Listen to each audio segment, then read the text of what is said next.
أبشركم يا جماعة، أبشركم اليوم في خبر قوة القوة. رولاندو سوف يدرب الفريق اليمني بدعم وتنسيق من رجل الأعمال هاني الصيادي. رولاندو يوافق على تأسيس أكاديمية كرة القدم ل3 محافظات في اليمن.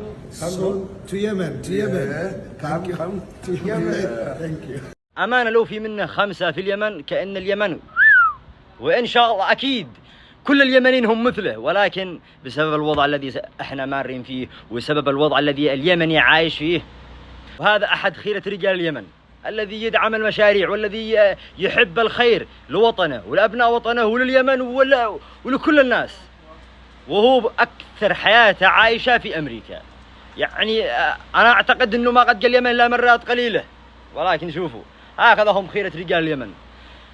يبني المشاريع، يدعم الشباب، يعني يجعل بصماته في كل شيء وبدون شهرة وبدون ما يدور لا قيل ولا قال.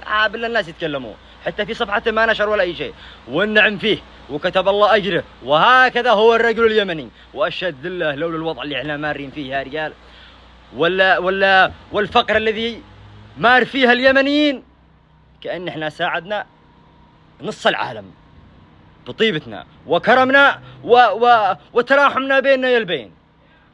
تحياتي الأخ هاني الصيادي من أعماق قلبي، وهذه هي الأخبار التي تسر. دائما الفريق اليمني تشوفوا لاعب ومجتهد وعندهم أمانة، يعني فريق قوة، ولكن ما عندهم الإمكانيات ولا عندهم الدعم ولا عندهم التشجيع. وإن شاء الله هذا هاني الصيادي إنه يعني يشجع الفريق اليمني ويطوره من قيس باقي الدول. اليمني تشوفه مظلوم حتى في كل شيء، حتى في فريق كرة القدم، بالرغم انهم لاعبين امانه فنانين، ولكن انتم عارفين كيف لا دعم لا تشجيع ولا هم يحزنون.